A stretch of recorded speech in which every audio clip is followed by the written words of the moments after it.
tardes. En primer lugar, presentarme. Yo soy José López Jara, el editor de Minotauro, y estoy aquí, evidentemente, muy feliz de hacer la introducción a esta charla sobre la novela Tempus. Primero quiero agradeceros a todos que estéis aquí con nosotros. Y lo siguiente es hacer una breve exposición de cómo llegamos a hacer Tempus con Nerea en Minotauro, porque esta es una novela en la que el tiempo para mí es el verdadero protagonista, y el tiempo no es una cosa fácil de manejar, y en cambio Nerea ha demostrado ser una maestra al hacer la trama. Y también quizá, no sé si es por coincidencia, sé que esta novela le ha tomado mucho tiempo de hacer, porque es una idea que ella tenía desde hace muchos años, bastantes años, y que sé que estuvo dándole vueltas, y como los buenos vinos, cuando una historia se trabaja durante mucho tiempo o se la deja reposar y luego se vuelve sobre ella, pues resulta que el resultado es excelente. Yo no quiero soy experto en contar finales y estropear la cosa a todo el mundo, pero esta vez no lo voy a hacer, soy el editor, por lo tanto me callaré muy pronto.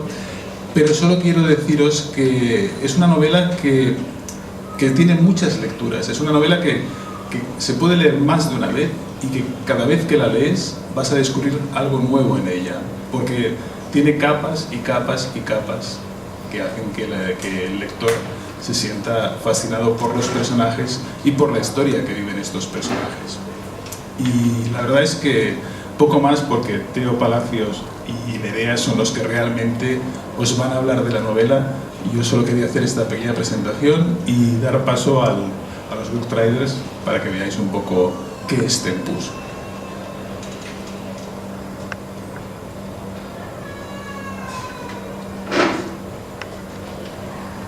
Cuando tras la muerte de mis padres me ganaba la vida en nuestro arte de escritura, haciendo inventarios, cuentas, frenando los gastos de tutores y menores, me vino a las manos por 2 florines un libro dorado muy viejo y amplio.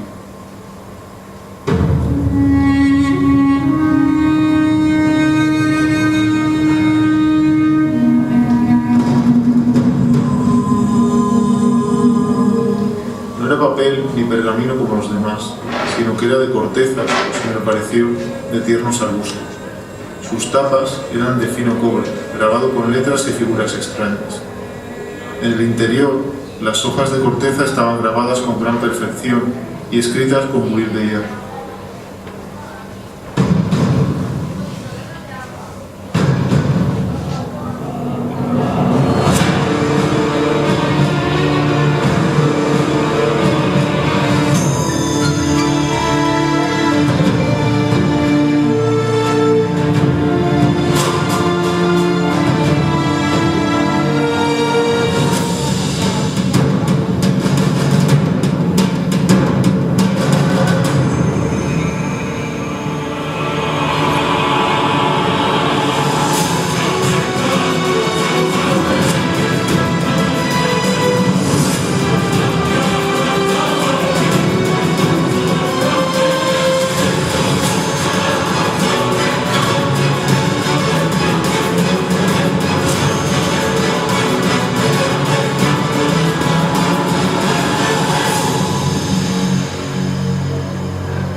Al fin encontré lo que quería.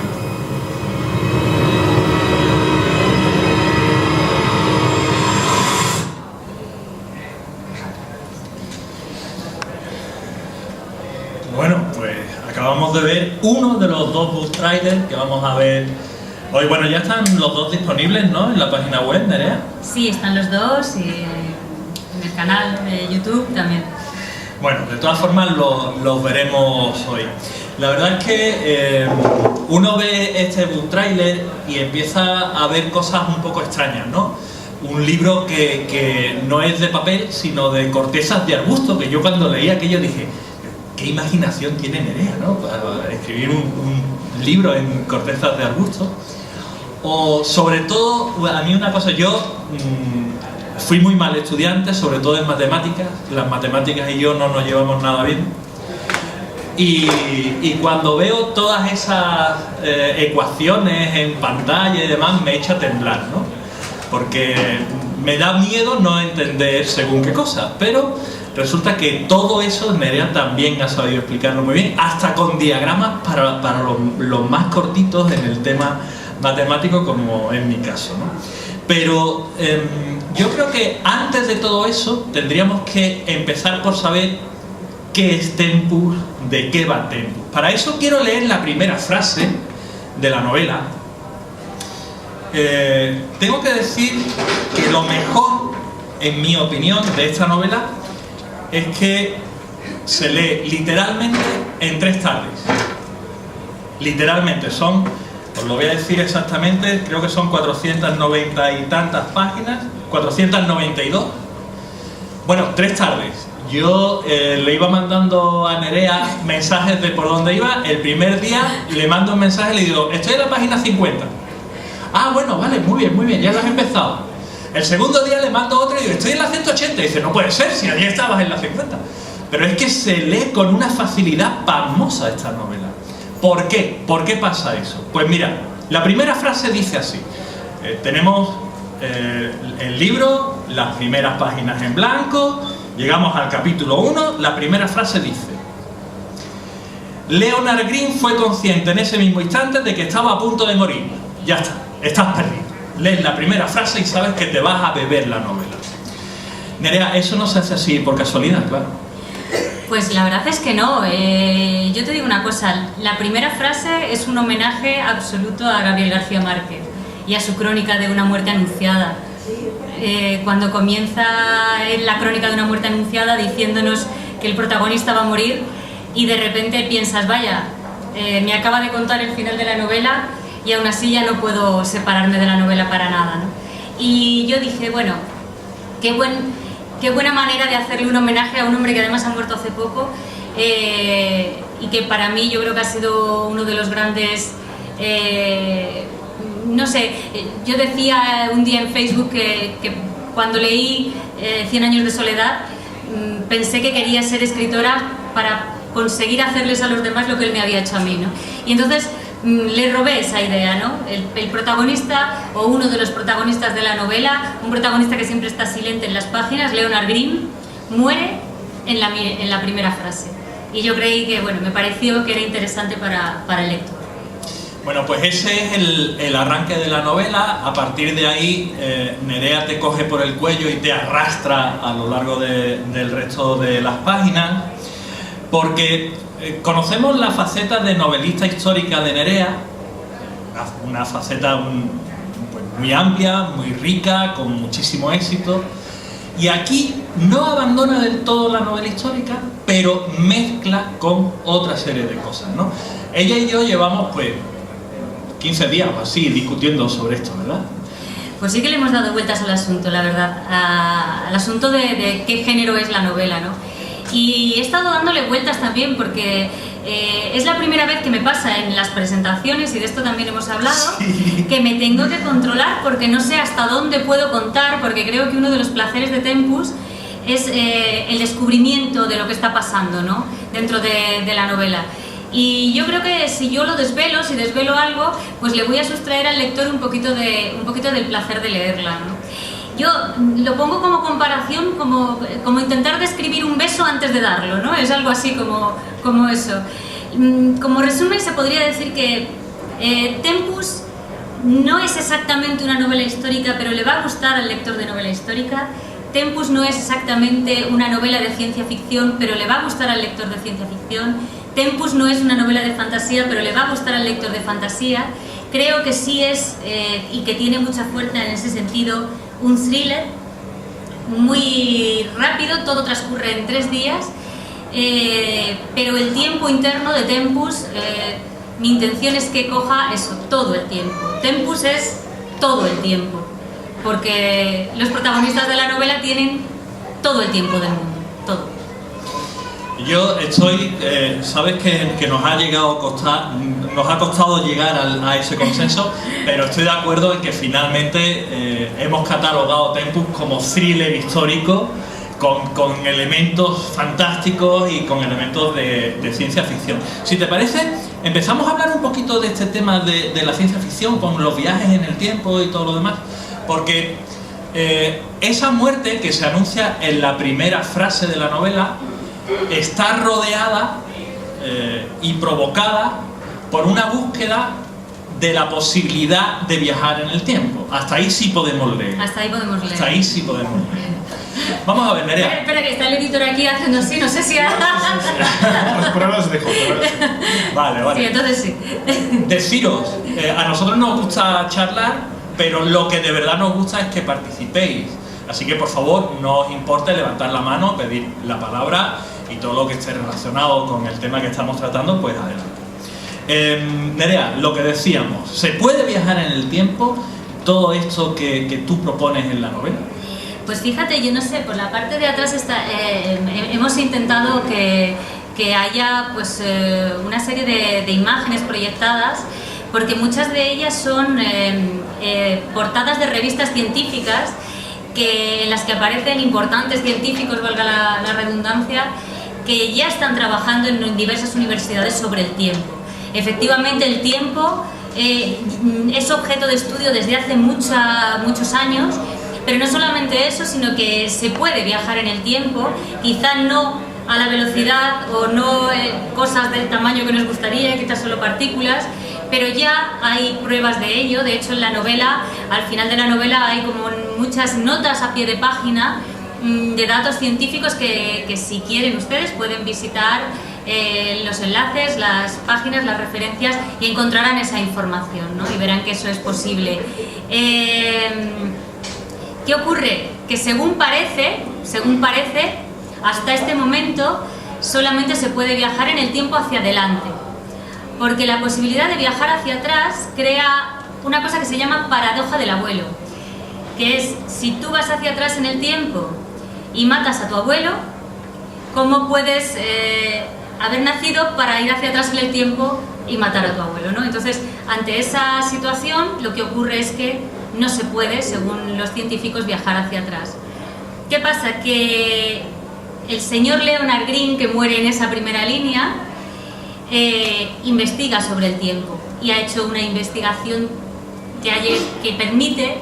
te voy a cortar. Córtame porque yo me lanzo y... No, porque es que a mí cuando me lo contaste me pareció muy curioso. A mí me gusta mucho jugar con estas cosas también. Nos tienes que contar por qué Leonard Green se llama Leonard Green. Bueno, Leonard Green es una composición de varios nombres. Esto es como cuando en la primera novela un crítico del País habló mal de mi primera novela, y recuerdo que en la siguiente novela uno de los protagonistas pusilánimes tenía el nombre de este crítico, ¿no? Pues a mí me pasa eso con los nombres en las novelas, que voy haciendo composiciones. Leonard Green, ahora mismo el profesor David Green es el que ocupa la cátedra del hombre que yo digo que muere en esta novela, pero Leonard viene de uno de los científicos que investiga con Stephen Hawking, y con la composición de esos dos nombres es con lo que he hecho a Leonard Green. Bueno, entonces tenemos un profesor que está estudiando la posibilidad de viajar en el tiempo, al que asesinan. ¿Por qué lo asesinan? ¿Por qué lo asesinan? Eso, si quieren, luego hablamos. Asesinan a este hombre, sabemos que podemos viajar hacia adelante. Lo que ya no sabemos tan seguro es si se puede viajar hacia atrás o no. Hasta ahí vamos bien. Pero no solo es novela histórica, no solo es thriller, no solo es ciencia ficción.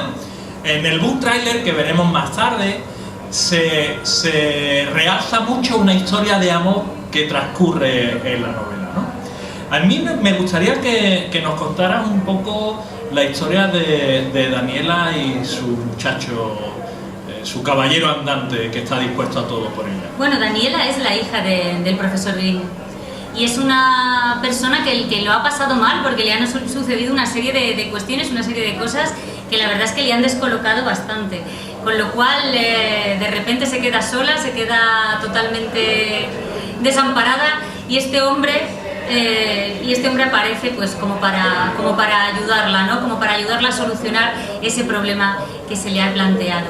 Pero si te parece, lo que podíamos hacer, si te parece a ti, es comentar una cosa que ocurre también en la novela. Que es el tema de la música, ¿no? Sí, porque yo sé que bueno, a Teo también le pasa como autor, que muchas veces estamos escribiendo y tenemos de fondo algunos determinados temas que luego inevitablemente los vamos conectando a lo que estamos escribiendo, ¿no? Y a mí me pasó con Tempus, que los temas me apetecía compartir esos temas musicales con la gente que iba a leer Tempus, ¿no? Entonces hay determinadas escenas de la novela en las que yo, bueno, pues digo que suena tal música o que el protagonista siente como tal canción, en fin, este tipo de cosas. Y al final de la novela pues está ese glosario de los temas musicales de Tempus. Y yo, como soy una persona afortunada, yo tengo una suerte impresionante, tengo amigos muy talentosos y además se prestan para estas cosas, para dejarse liar. Y uno de ellos es Mariano Alda, que es un pianista maravilloso, que se ha dejado liar una vez más porque lo hace habitualmente en estos saraos que yo organizo, y interpreta uno de los temas que aparecen en Tempus, un tema de Giovanni Alevi que se llama Come sei veramente, Mariano Alda.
Bueno, retomando el tema de la novela. Hablábamos hace un momento de los viajes en el tiempo. Claro, viajes en el tiempo, Tempus, está íntimamente relacionado, pero el título de la novela está muy relacionado también con otra cosa, que es la búsqueda de la inmortalidad, ese deseo de vivir, de continuar existiendo, pues en principio más allá de lo que nos tocaría, ¿no? A lo largo de la historia ha habido 1001 cuentos, 1001 leyendas que se nos han contado sobre este tema, ¿no? Y Tempus tiene mucho de eso también. Sí, la verdad es que una de las cuestiones que me gustaba en Tempus era esa idea de jugar con todo el tiempo del mundo, pero también de jugar con esa posibilidad de no morir nunca, ¿no? ¿Qué pasa cuando no mueres nunca? Y realmente una cosa está muy relacionada con la otra, ¿no? Controlar el tiempo para poder estar en el lugar que te apetezca, pero también controlar el tiempo de la manera en la que tú siempre estás. Ha habido un montón de personajes a lo largo de la historia que han querido apoderarse de la inmortalidad. Y precisamente uno de ellos, yo creo que le conocerá mucha gente, es Nicolas Flamel. Mira, ahora mismo tenemos aquí atrás. Pues fíjate, esta es la casa de Nicolas Flamel en París. Se supone que este hombre descubrió la piedra filosofal, que con ella no solamente conseguía vivir eternamente, él y su mujer, sino que también a través de la piedra filosofal conseguía una cosa maravillosa, que era convertir el plomo en oro, con lo cual pues no solamente era inmortal y eternamente joven, sino que además tenía mucho dinero. Yo creo que es perfecto. ¿Dónde hay que firmar? Yo creo que es perfecto. Nicolas Flamel se supone que sigue vivo, que sigue entre nosotros. Su esposa Perenella también sigue con nosotros. Hay muchos documentos históricos que hablan de él en determinados momentos de la historia, pero también hay otros personajes que se habla de ellos como personajes que viven eternamente, ¿no?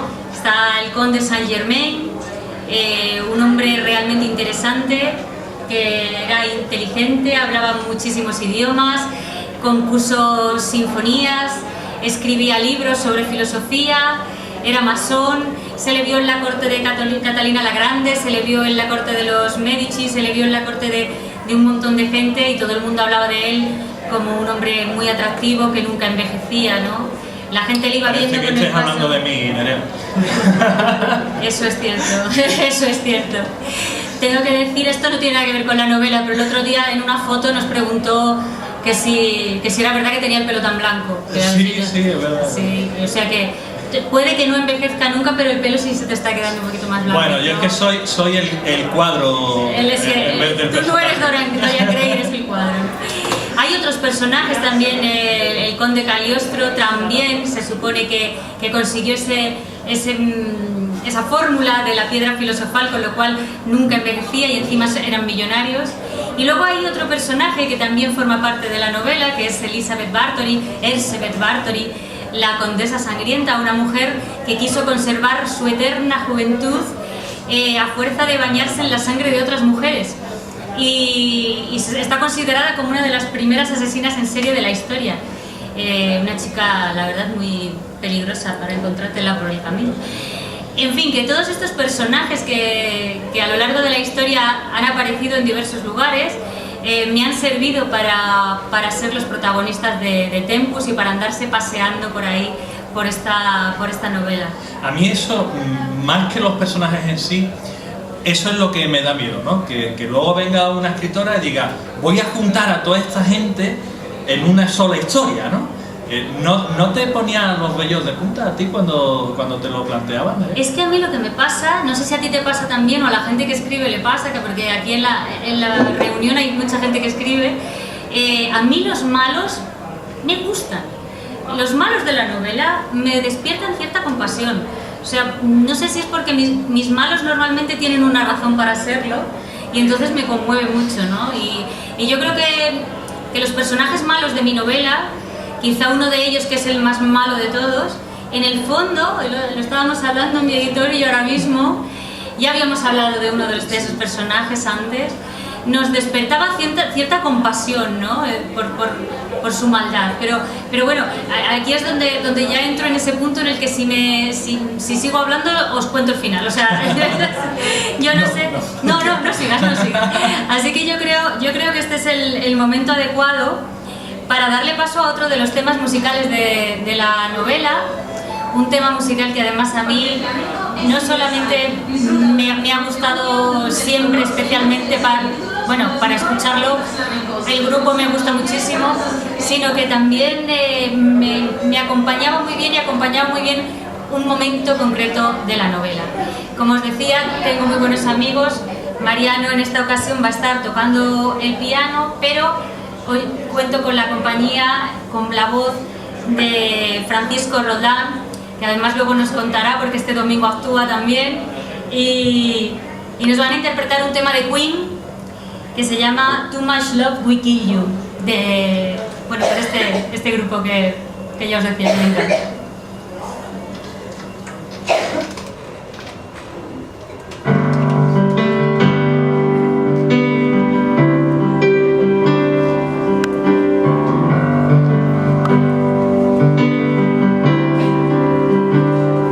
Just a piece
shadow of the man I used to be. And it seems there's no way out of this for me. I used to bring you sunshine. Now all I ever do is bring you down. How would it be if you were standing in my shoes?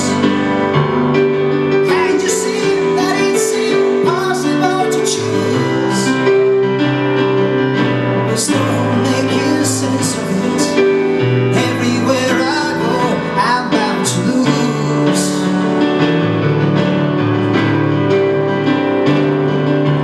Too much love will kill you, just as sure as not at all. You dream the power that's in you, and you midnight scream and crawl. And the pain will make you crazy, you're the victim of your cry. Too much love will kill you every time.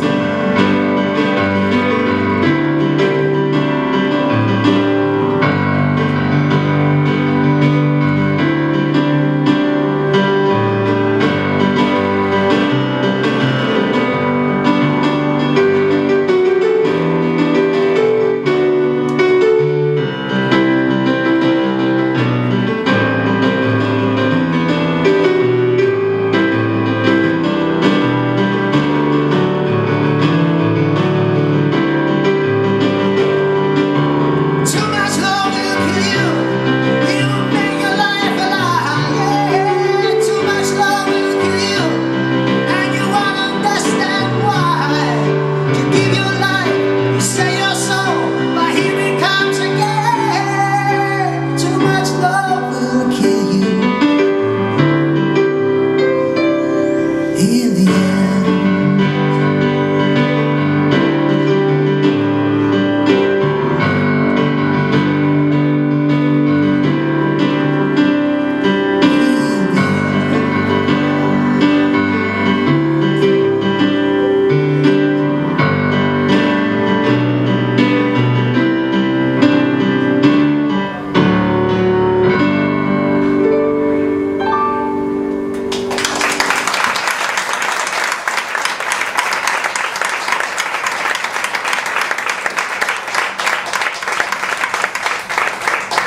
Bueno, Nerea ahora está emocionada, está sin voz, así que vamos a dejar que se recupere y mientras vemos el otro book trailer, ¿vale?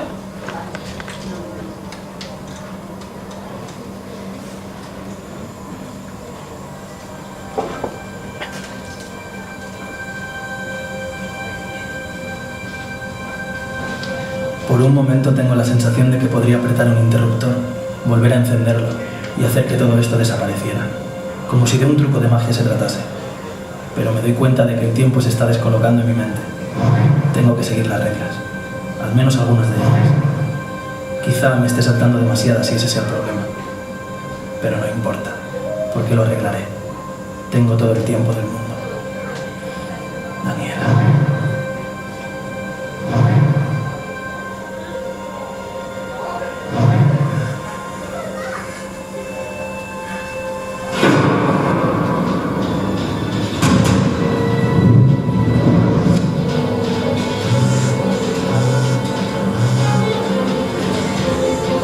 Escucha, si tienes que confiar en mí.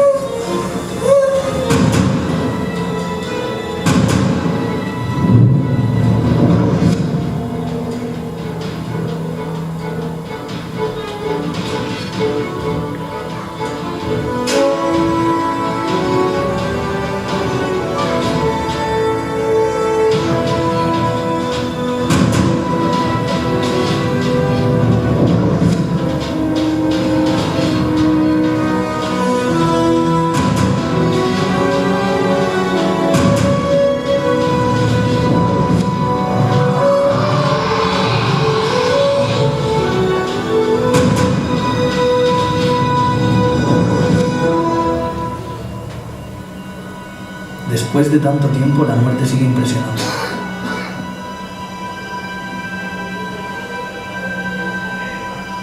Sé que todavía puedo arreglarlo. Solo tengo que ser yo el que primero mueva las piezas.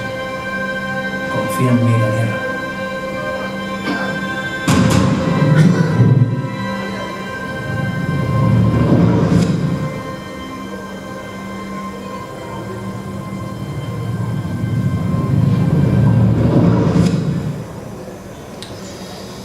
Bueno, una vez que has leído la novela, ves el book trailer y descubres un montón de detalles, claro. Pero se trata de que vosotros que no lo habéis leído, pues os quedéis con algunas cosas. Un detalle muy interesante, por ejemplo, es la nota que abren con una serie de números apuntados. Bueno, esa nota es clave en la novela para el desarrollo de la obra. Y bueno, tenemos a Richard y a Daniela que viven una historia de amor. Y me viene a la mente, siempre me ha venido a la mente en relación a la novela, igual salimos ardiendo. En relación a la novela decía, me viene a la mente esa frase de Drácula, te he amado océanos de tiempo. Océanos de tiempo, qué buena frase. Que es una frase genial. Qué buena frase. Pues es océanos de tiempo lo que hay en esta novela.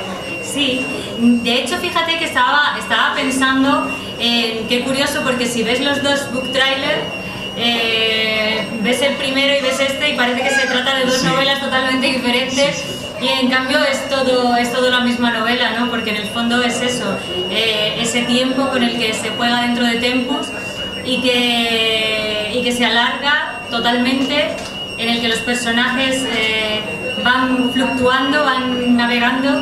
Y ellos dos también. Curiosamente esa historia, la historia de ellos dos, de Daniela y de Richard, se alarga en el tiempo, pero aparece 3 días. O sea, ellos comienzan la novela y 3 días después la novela termina. Pese a todo, como dice Teo, esa historia se alarga en el tiempo. Ocurrirá algo, no quiero contarlo porque se me escapa, no lo puedo evitar, pero ocurrirá algo que va a hacer que esa historia se vaya a alargar en el tiempo, a pesar de que su historia de amor transcurra en 3 días. Y bueno, en fin, que la cuestión es que si sigo contando lo desvelo, pero yo creo que como resumen cabría decir que este book trailer, este concreto, en lo que se centra es en la historia de amor que también hay dentro de Tempus. Pero fíjate que se centra en una de las historias de amor. Sí. Porque todos conocéis, me imagino, la frase tan conocida que del amor al odio hay un paso. Pues del amor al odio en esta novela hay 1 minuto. Sí. ¿No? Que está, como estamos hablando de tiempo, yo intento traérmelo todo a nuestro terreno. No, pero está muy bien llevado, ¿verdad? Teo? Sí. Ya te pagaré luego la factura. Lo sé, por eso te estoy explotando en la feria del libro aquí. Vale, pues hay otra historia de amor, también con Richard como protagonista, pero esta vez, claro, no con Daniela. Hay otro personaje envuelto en esta historia de amor con Richard. ¿Hablamos un poquito de eso o no te atreves? Mira, me atrevo a contar algo. Yo no sé si esos amores tormentosos, o sea, si esos amores, si a ese tormento que sufre uno de los protagonistas se le puede llamar amor, o es como la canción esta, la salsa esta de esto no es amor, esto es una obsesión, ¿no? Yo creo que a uno de los protagonistas lo que le ocurre es eso. Es una protagonista femenina, malilla ella, que lo que ocurre realmente, yo creo que para hacer así un resumen a grosso modo, es una persona que solamente cabe en su cabeza 2 posibilidades para vivir esa historia de amor. Si su historia de amor, si lo que ella cree que es amor es correspondido, ella va a darse entera, va a ser totalmente de esa persona, va a dedicarse a hacerle feliz y a disfrutar con él de la vida y de todo el tiempo del mundo. Y posibilidad 2, como no la quiera esa persona, lo que va a hacer es que esté el resto de ese tiempo del mundo sufriendo. Y eso es lo que hace realmente. Esa forma de amar en la cual o eres mío o te destrozo la vida. O sea, no hay otra posibilidad. Un poco Cumbres Borrascosas. Un poco drama, pero ya sabes que yo soy teatrera, a mí esas cosas me van. A mí es que la gente, yo lo digo muchas veces, a mí los personajes que lo más divertido que hacen es ver envejecer un queso, me aburren mucho. A mí me gusta que a los personajes les pasen cosas, que se emocionen, que vivan, porque yo para ver cosas aburridas me veo telediario, que siempre cuentan lo mismo y no tiene mucho que aportar, ¿no? Entonces, a mis personajes les pasan cosas, viven la vida muy intensamente, la disfrutan. Pero me pasan muchas. Sí, hombre, les pasan muchas porque tienen todo el tiempo del mundo, entonces claro, les pasan muchísimas cosas, fíjate. Sí, porque esa es otra parte que casi no hemos tocado. Nerea va repitiendo todo el rato, la novela pasa en 3 días, pero ocupa mucho tiempo. Pero vamos a ver cómo es posible, ¿no? Que pasa en 3 días y ocupe mucho tiempo, pero es real, o sea, eso es tal cual. Lo que es la trama principal de la novela transcurre en 3 jornadas, pero hay muchos elementos envueltos, muchos acontecimientos históricos envueltos. Uno de ellos es el que da pie a una de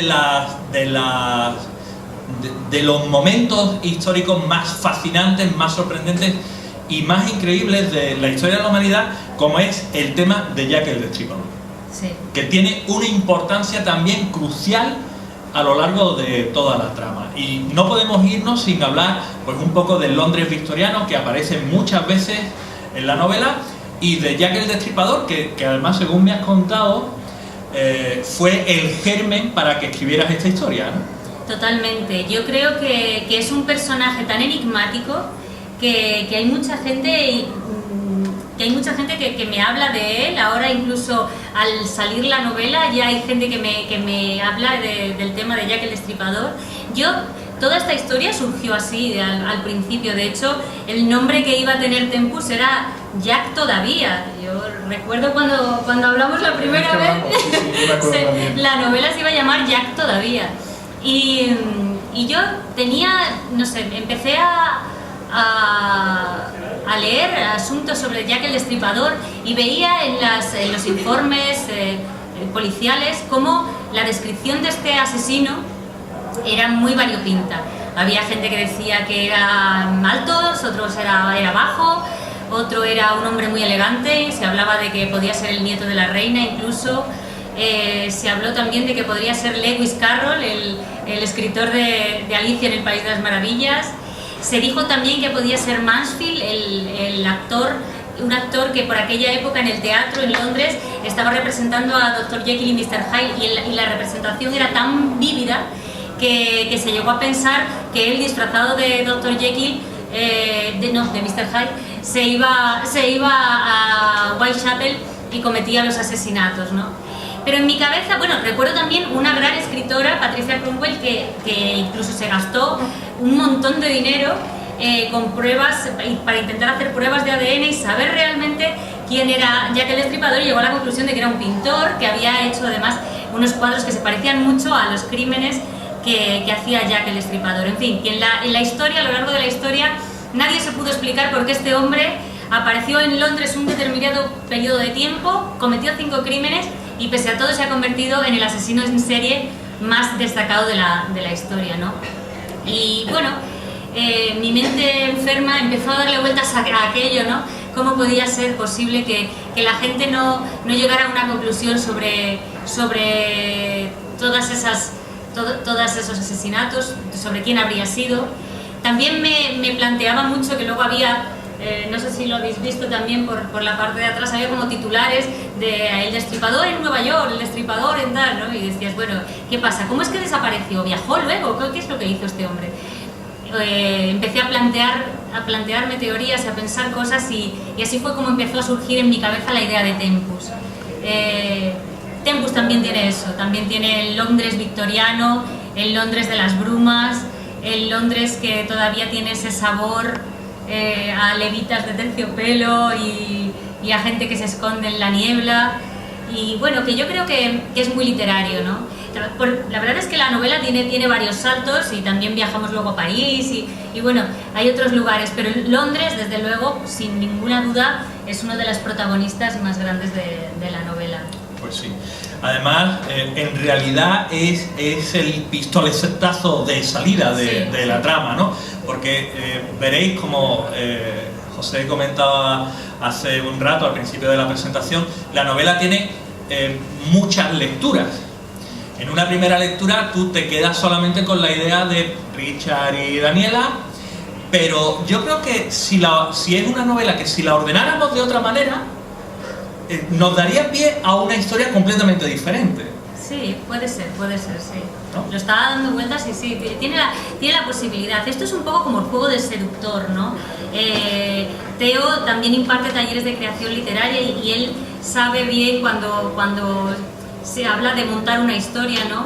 El cómo montarla, ¿no? Tú tienes tu historia, cuál es la historia que vas a contar, pero luego cómo la vas a contar, que realmente es donde radica el guiño, ¿no? Hacia la otra persona, cómo vas a contarla para que encaje de la mejor manera posible. Yo creo que realmente el truco real del escritor consiste no en contar una muy buena historia, sino en contarla muy, muy bien, de la manera adecuada, de todas las múltiples posibilidades que hay para contar una historia, contarla de la manera adecuada para que las personas que se encuentren luego al otro lado de la historia se queden contigo, ¿no? Y al final se enamoren de tu historia y se queden atrapados en las páginas de la novela, ¿no? Pues sí.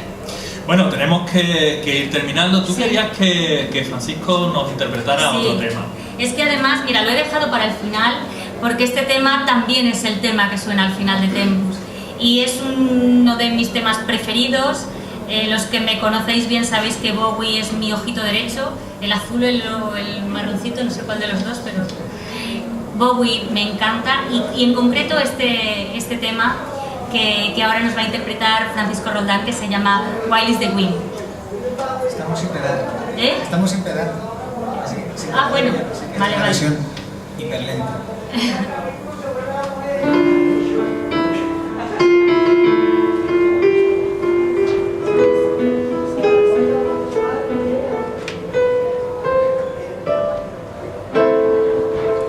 Love me, love me, love me, say you do. Let me fly away with you. For my love is like the wind.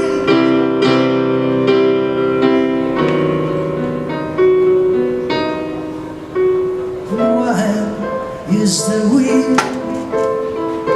Wild is the wind. Let me more than one caress satisfy this happiness. Let the wind blow through your heart.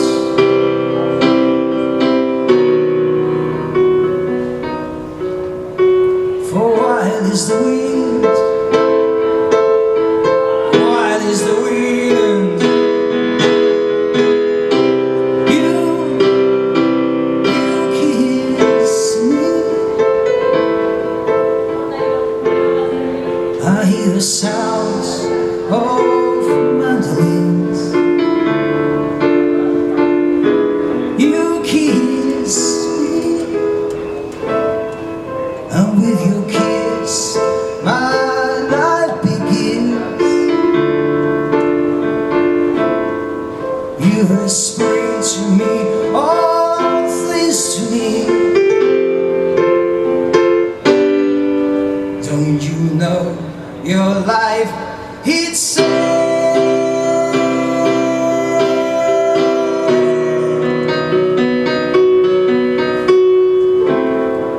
And like a leaf clings to the trees. Oh my darling, just cling to me. For my love is like the wind, like the wind. And wild is the wind. Wild is the wind. You touch me. I hear the sounds of mandolins.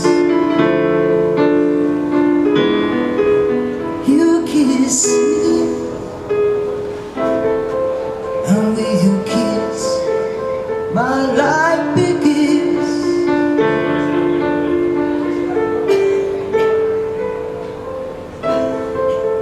You explain to me all things to me. Don't you know your life itself?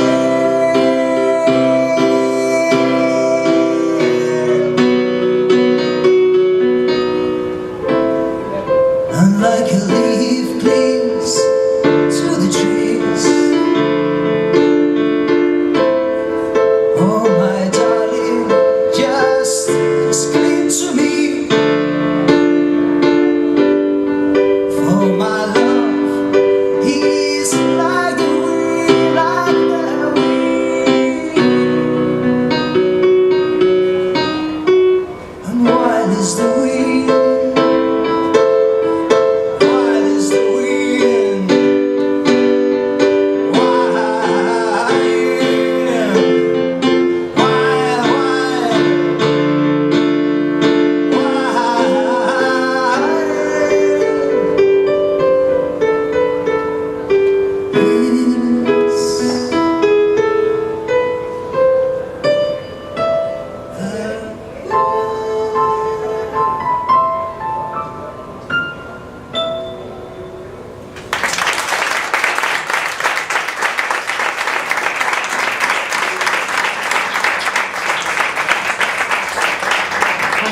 Yo quería darle las gracias a mis dos músicos de cabecera, Mariano Alda y a Francisco Roldán, y que nos recuerdes el concierto del domingo. A las 9 de la noche en la Torre Encendida, concierto.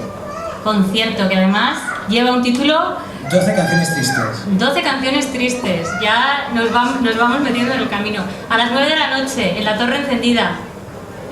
Encendida. Encendida.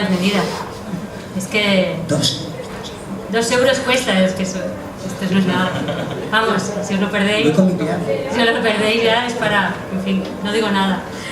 Que bueno, yo creo que se nos acaba el tiempo. Sí, yo creo que sería lo suyo que pudieran hacer alguna pregunta si tenéis alguna cosa que queráis saber, que otra oportunidad como esta igual no tenéis, Sí, autora y editor. Pero si son preguntas que sean fáciles, os pido por favor. Bueno, pueden ser difíciles que contestan ellos, a mí no, a mí no me afecta. No, si alguien quiere preguntarme algo, yo sé que somos muy ambiguos presentando Tempus, pero es que de verdad es la primera vez que me ocurre algo así con una novela.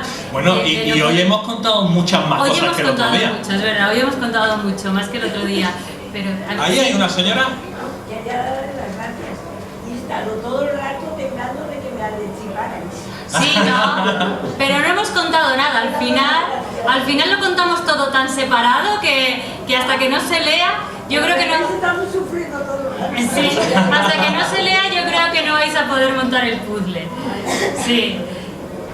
Sí, dime. Hola, sí, quería decir que muchos escritores se da la circunstancia de que juegan con los elementos narrativos o más que nada con los conceptos narrativos de los personajes, en los cuales se distancian mucho de lo que es su vida diaria, y otros pues establecen, digamos, un paralelismo muy cercano entre los conceptos que decía y lo que vive en el día a día, ¿no? Entonces, ¿cuál es su posición respecto al concepto de los personajes que montan su novela, ¿verdad?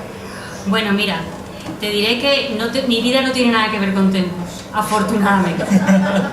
Porque verás, bueno, cuando lo leas lo entenderás. Es que no te voy a decir nada porque... ella sale a correr muy a menudo, Sí, pero es que los personajes se pasan corriendo los 3 días. Entonces, no es lo mismo. pero sí te diré que hay algo de cierto en eso, y es que yo creo que todos los personajes de un autor son el autor.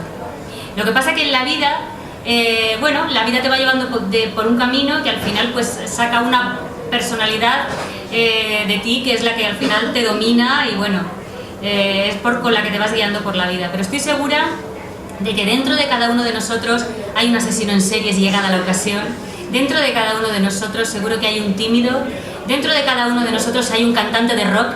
Yo creo que dentro de cada uno de nosotros hay mucha gente que nunca saldrá a la luz, y además que precisamente nunca saldrá a la luz por falta de tiempo. El otro día en una presentación, la presentación de Huelva, yo les decía, porque la gente, una de las personas que estaba participando en la conversación me decía, bueno, ¿por qué necesitamos ser inmortales, no? Disfrutemos el tiempo que tenemos y hagamos las cosas que queremos hacer en el momento que estamos, ¿no? Y yo le decía, bueno, es que hay cosas que ya nunca podremos hacer. Yo, por ejemplo, nunca podré ser patinadora de patinaje artístico sobre hielo. A mí me encantaría, pero yo ahora ya no me veo preparada. Y tampoco seré nunca hombre, por ejemplo, ¿no? Bueno, a lo mejor con un poco de esfuerzo sí, pero no, tampoco estoy en esas ahora. Entonces, yo creo que la posibilidad de la inmortalidad, yo creo que nos la hemos planteado todos alguna vez, ¿no? La idea de decir, jo, si viviera para siempre, ¿cómo sería? ¿Qué es lo que pasaría al final? ¿Me arrepentiría? ¿Tendría ganas de bajarme, no? Decir, vale, ya, me quiero bajar, esto lo quiero parar. ¿O querría vivir para siempre, no? Y eso me gustaba plantearlo en la novela, decir, ¿qué pasa? Si viviera para siempre, ¿me cansaría de estar vivo para siempre? Y si uno es inmortal todo el rato, o sea, si por ejemplo es verdad esto de que el sol se hace grande y se apodera de todo el universo y catapum, ¿qué pasa con tus moléculas inmortales? ¿Se quedan pululando para siempre en el universo? En fin, y ese tipo de cosas. Me he puesto muy metafísica, no es así la novela, pero ese tipo de planteamientos, ¿no? Sí que me lo hacía. Y yo creo que en el fondo todos los personajes, incluso la mala más mala que vais a encontrar en la novela, son un poco Nerea Riesco. También los buenos soy yo, para que no miréis por detrás. Pero hay más de la mala, ¿Sí? ¿Tú crees? Más preguntas. Guau, Concha me da un montón de miedo. No, bueno, ya se acabó. Yo que soy asesinada en serie, pero ya. tengo tiempo y tal, de matarlo. Ya. Una de las cosas que siempre dice, cuando escribo pero cuando quieres que matar a algún personaje te cuesta, o eres de los que, o eres un R.R. Martin que va a continuar la vida.